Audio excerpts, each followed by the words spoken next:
Welcome to this explainer. Today, we're diving into a story of absolutely breathtaking natural beauty, but it's paired with an incredibly urgent environmental challenge. We're heading to the Qaqlasht Meadows up in Chitral, northern Pakistan. It's the kind of place where nature just tells this serene, majestic story, all set against the stunning, snow-covered backdrop of the Hindu Kush Mountains.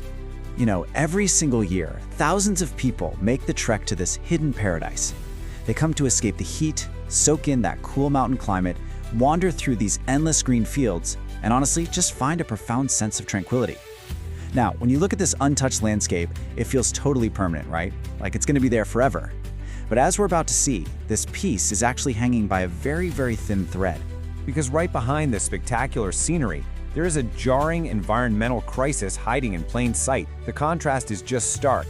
On one side, you have this pristine natural heritage, and right next to it, a severe solid waste pollution crisis that is literally overtaking the landscape. This practice is formally known as open dumping. Basically, it's exactly what it sounds like: the completely unregulated disposal of waste. We're talking plastic bags, water bottles, food wrappers, just everyday household trash chucked directly onto the ground. And in fragile alpine environments like this, that's a massive problem. An ordinary plastic bottle can take up to 450 years to decompose. So when visitors dump their waste right into the grass, they are severely damaging one of Pakistan's most precious natural treasures in real time. But honestly, the crisis doesn't stop with litter on the ground. It actually gets worse. Even more alarming than the physical garbage sitting in the meadows is how it's being managed. And I use the word managed incredibly loosely here. Instead of being properly processed, this trash is just set on fire. This open burning pumps thick, black smoke and incredibly dangerous, toxic pollutants right into that famously fresh mountain air. It's a pretty grim, straightforward life cycle. Step 1, a plastic bottle or wrapper is casually dropped in the meadow by a tourist. Step 2, instead of being hauled away to a proper facility, it's set on fire right out in the open. And finally, step 3, those toxic particles and gases rise up, spread across these beautiful green valleys, and are ultimately inhaled directly by the local communities living nearby. And let me be clear, we aren't just talking about an unpleasant smell ruining a hike. We are talking about fine, toxic particles and chemical gases getting straight into human lungs. The documented health consequences are severe. We're seeing respiratory diseases, chronic eye irritation, and serious heart problems. And who bears the brunt of this? The most vulnerable people in the community, growing children and older adults living in these mountain homes. But the destruction expands way beyond just the air we breathe. We also have to look at the deeply contaminated soil and ecosystems. Think about it. Solid waste, especially non-biodegradable plastic, doesn't just magically disappear when you leave it on the ground. It gets buried in the dirt. It stays there for centuries, literally poisoning the ground it sits on and killing off the native vegetation.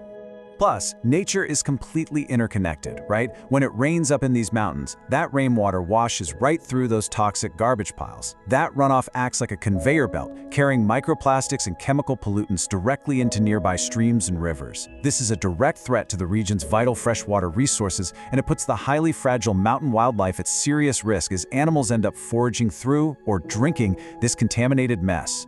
Which brings us to a really crucial question, one that goes beyond just the biology and chemistry of it all. How does this pollution actually impact Chitral's tourism economy?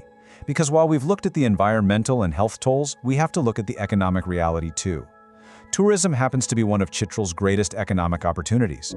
It is the absolute lifeblood for countless local families. And those economic threats are incredibly real and immediate. Look, visitors travel from across the globe and all over Pakistan expecting to experience Chitral's untouched beauty. But encountering a smoggy, trash-filled landscape, that instantly discourages them from ever coming back. It completely damages the area's global reputation. Ultimately, destroying the landscape means you are destroying the very local economic opportunities that rely on keeping that landscape pristine in the first place.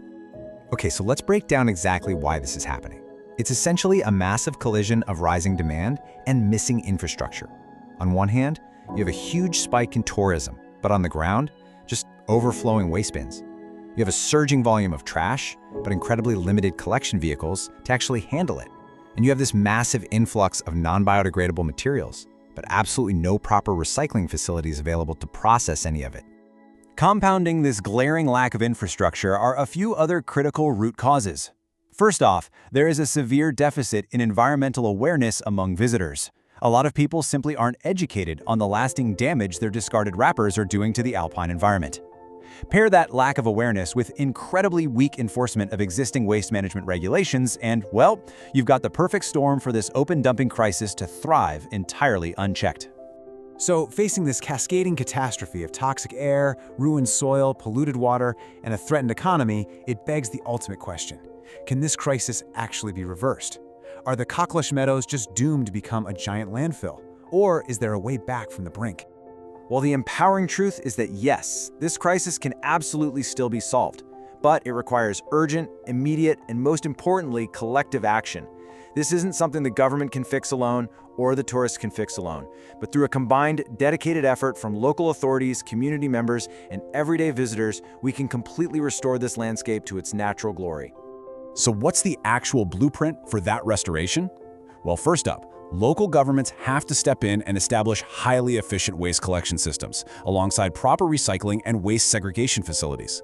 Second, open dumping and open burning must be strictly, legally prohibited, and those rules actually need to be enforced. And finally, we need massive environmental education campaigns to encourage tourists to just pack out what they pack in and take personal responsibility for their waste.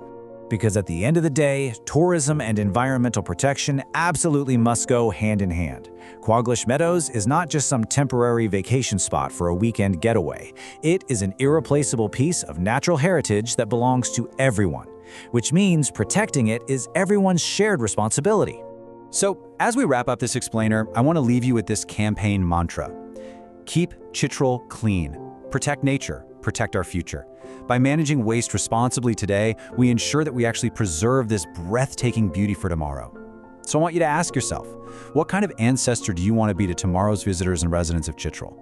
Will we be the generation that just burned it to the ground, or the generation that stepped up and saved it? Definitely something to think about the next time you step into the great outdoors. Thanks so much for joining me on this explainer.